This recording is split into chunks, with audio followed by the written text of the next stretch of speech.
Hoy, good morning, Bernice na gyud. So malipay na ginawas John ti din kay na wa klase niya. Karon kita magsugod na punta sa atong adlaw og paningkamot. Mao gyud ni atong trabaho everyday bisag kapoy way kapoy-kapoy kay paborita. Hoy. So karon akong buhaton mag-arrange ko sa akong ginumpra gahapon, magpresyo ko kay pag uli na ko gahapon wa gyud ko ka mamlastar so karon nato siya plastaron. Ako pinalit gahapon nabili ng resibo or nawala baron asa ba karon. So pag-abot na ko diri sa balay nawala ang resibo pagkabanghag na lang gyud nako. So nibalik ko dito sa akong gikomprahan.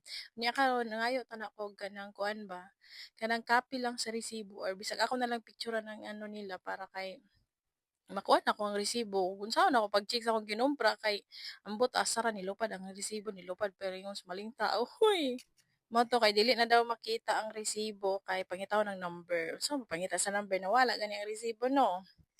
Nya karon gamugot man si auntie ninyo. Tapos ning ko